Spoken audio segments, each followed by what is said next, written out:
Olá!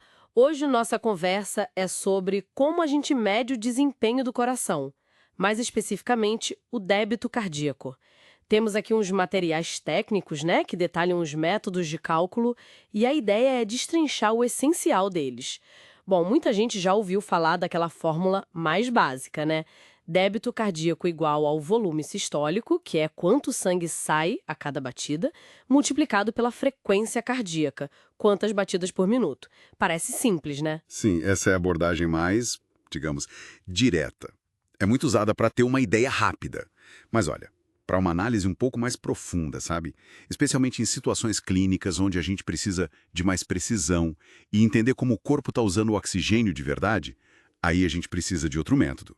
É o princípio de Fick. Princípio de Fick. Certo. E como ele funciona? Parece que conecta o bombeamento de sangue com algo mais fundamental do corpo? Exatamente. O princípio de Fick, ele relaciona o débito cardíaco com o consumo de oxigênio do corpo todo. A fórmula é assim: débito cardíaco é a taxa de consumo de oxigênio, o O2, dividida pela diferença no conteúdo de O2 entre o sangue arterial e o venoso misto. O legal aqui é essa ligação direta, sabe, entre o fluxo de sangue e o metabolismo do oxigênio. Mostra não só quanto sangue está sendo bombeado, mas se esse fluxo está realmente suprindo a necessidade de oxigênio dos tecidos. Interessante essa conexão com o metabolismo. Mas, na prática, como é que se medem esses componentes? Consumo de oxigênio, conteúdo de oxigênio no sangue? Bom, a taxa de consumo de oxigênio, ela pode ser medida analisando quanto oxigênio some do ar que a pessoa expira. Geralmente usa-se um aparelho específico para isso. Já o conteúdo de oxigênio arterial é um pouco mais simples. Pega-se uma amostra de sangue de uma artéria, tipo a radial no pulso. E o conteúdo venoso? É aí que entra aquele catéter que os materiais mencionam, aquele da artéria pulmonar, o tal do Swan-Ganz. Isso, perfeito. Para a gente ter o conteúdo de oxigênio venoso misto. E ele é crucial para a fórmula de Fick. A gente precisa de uma amostra de sangue que seja a média de todo o sangue que volta para o coração depois de passar pelo corpo todo. E esse sangue médio, ele só é encontrado num lugar, na artéria pulmonar, logo antes de ir para o pulmão pegar mais oxigênio. Por isso precisa de um catéter posicionado lá, o Swan-Ganz, para conseguir coletar essa amostra específica.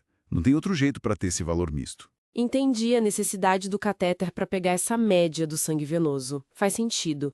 Então, a tal da diferença no conteúdo de O2 arteriovenoso, na fórmula de Fick, é literalmente subtrair esse valor venoso misto do valor arterial que você mediu. Precisamente. Essa diferença, o arterial menos o venoso misto, ela diz para a gente quanto o oxigênio foi bom, efetivamente extraído e usado pelos tecidos a cada litro de sangue que passou por eles. É uma medida direta da extração de oxigênio pelo corpo, e é o denominador na equação de Fick. Se a diferença é grande, significa que o corpo está tirando muito oxigênio do sangue. E os materiais também entram em detalhe de como calcular o próprio conteúdo de oxigênio no sangue, né? Acho que mencionava a hemoglobina. Sim, é fundamental entender isso para aplicar o Fick direitinho. A maior parte do oxigênio no sangue não está só, flutuando dissolvida. Ela viaja ligada à hemoglobina, dentro das células vermelhas.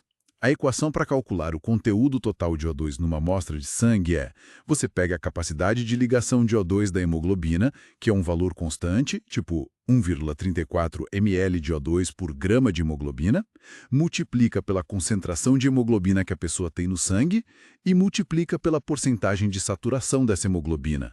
E aí soma uma pequena quantidade de O2 que está dissolvido direto no plasma. Faz todo sentido. A hemoglobina age como grande transportador de oxigênio, então. Exato.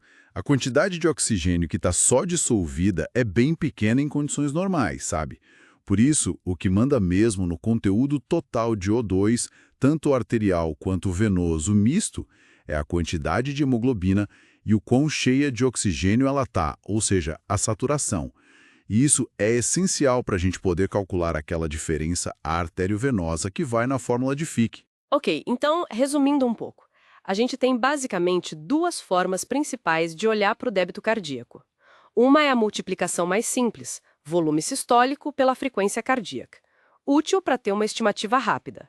E a outra é o princípio de Fick, bem mais complexo de medir, né, por causa do catéter e tudo mais, mas que parece dar uma visão mais integrada da circulação com o que o corpo está realmente precisando e usando de oxigênio. Correto. O método de Fick, apesar de ser invasivo, né, por causa do catéter na artéria pulmonar, ele fornece uma medida fisiologicamente muito rica. Ele quantifica o débito cardíaco olhando para a função principal do sistema circulatório, entregar o oxigênio para atender a demanda metabólica dos tecidos. É, sem dúvida, uma ferramenta poderosa para avaliações hemodinâmicas mais detalhadas, mais a fundo. Uma visão geral, então, dessas abordagens técnicas que são chave para entender a performance do coração. São informações densas, concisas, mas realmente cruciais nessa área.